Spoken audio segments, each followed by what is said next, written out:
அனைவருக்கும் வணக்கம். இன்றைக்கி நம்ம சேனலில் எஸ்பிஓவில் இப்போ ஒவ்வொருத்தருக்கும் தனித்தனி டெலிகிராம் குரூப் க்ரியேட் பண்ண போகிறாங்க.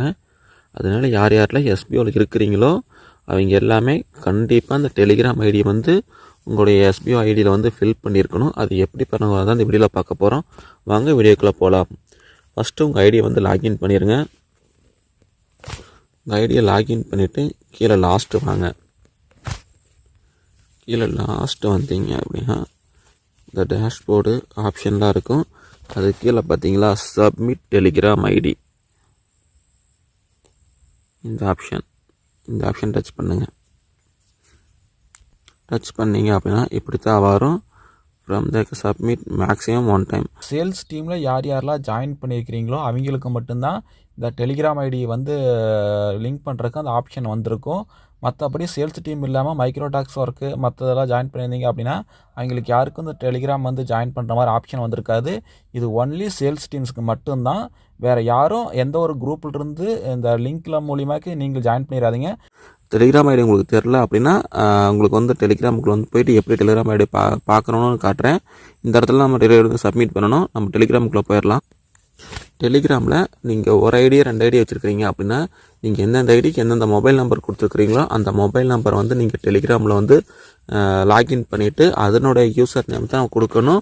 ஒரே யூசர் நேம் எல்லா ஐடிக்கும் கொடுத்துடாதீங்க. டெலிகிராமோட யூசர் நேம் ஒரே யூசர் நேம் எல்லா ஐடிக்கும் கொடுத்துடாதீங்க. இந்த 3 டாட் டச் பண்ணிங்க அப்படின்னா உங்களுக்கு இந்த மாதிரி டெலிகிராம் ஐடி இருக்கும். நம்மளே 2 ஐடி இருக்கிறனால 2 ஐடி தான் போட்டு வச்சுருக்கோம்.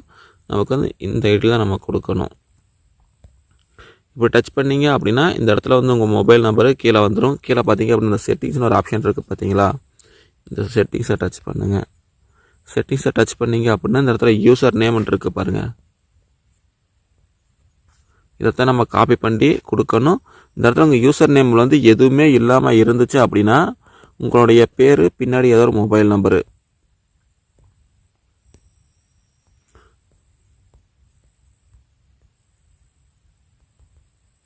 இந்த மாதிரி நீங்கள் டைப் பண்ணி முடிச்சோடனே க்ரீன் கலரில் வந்துச்சு அப்படின்னா ஓகே. நீங்கள் டைப் பண்ணதை விட ரெட் கலர்லேயே இருக்குது அப்படின்னா பின்னாடி வச்சு 2-3 நம்பர் கொடுத்துட்டு இந்த இடத்துல இந்த டிக் இருக்குது பார்த்தீங்களா, இந்த டிக் கொடுத்துட்டிங்க அப்படின்னா உங்களுடைய யூசர் நேம் க்ரியேட் ஆயிரும். இந்த யூசர் நேம் லாங் ப்ரெஸ் பண்ணிங்க அப்படின்னாலே நம்மளுக்கு காப்பி ஆகிடுச்சு பார்த்தீங்களா. காப்பி ஆனதை நம்ம எஸ்பிஓவில் கொண்டாந்து ஃபில் பண்ணணும். ஃபில் பண்ணிவிட்டு சப்மிட் கொடுத்தோம் அப்படின்னா நம்மளுடைய டெலிகிராம் யூசர் ஐடி நமக்கு ரிஜிஸ்டர் ஆயிரும். இதில் யாரும் தப்பு பண்ணிடாதீங்க. சேல்ஸ் டீம் அப்படின்னா அதுக்கு எந்த மொபைல் நம்பர் கொடுத்துருக்குறீங்களோ அந்த மொபைல் நம்பரோட டெலிகிராம் ஐடியை கரெக்டாக லாகின் பண்ணுங்கள். ப்ரொமோஷன் டீம்னா அதுக்கு கொடுத்த டெலிகிராம் ஐடியை லாகின் பண்ணுங்கள். டெலிகிராமில் எஸ்பிஓவில் அவங்களா எந்த குரூப்பில் ஜாயின் பண்ணி விடுறாங்களோ அந்த குரூப்பில் மட்டும் ஜாயின் பண்ணுங்கள். நீங்களா லிங்க்கு கிடச்சதுன்னு சொல்லிட்டு வேறு எந்த ஒரு டெலிகிராம் குரூப்லேயும் ஜாயின் பண்ணாதீங்க. எஸ்பிஓவில் வேறு எந்த குரூப்லேயுமே ஜாயின் பண்ணாதீங்க. ஏன்னா இது இந்த டைமில் ரொம்ப சிவியராக ஆக்ஷன் எடுப்பேன்னு சொல்லியிருக்காங்க. உங்கள் ஐடியை டெர்மினேட் பண்ணுறதுக்கும் வாய்ப்பு இருக்குது. அதனால உங்களுடைய டெலிகிராம் ஐடியை மட்டும் கரெக்டாக சப்மிட் பண்ணுங்கள். வேறு எந்த ஒரு குரூப்லேயும் ஜாயின் பண்ணாதீங்க. இந்த வீடியோ பிடிச்சிருந்தா லைக் பண்ணுங்கள், கமெண்ட் பண்ணுங்கள். அனைவரும் மறக்காமல் நம்ம சேனலை சப்ஸ்கிரைப் பண்ணிங்க. அப்போ தான் எஸ்பிஐ பற்றி போடுற எல்லா வீடியோவும் கொண்டு அப்டேட் ஆகும். தேங்க்யூ.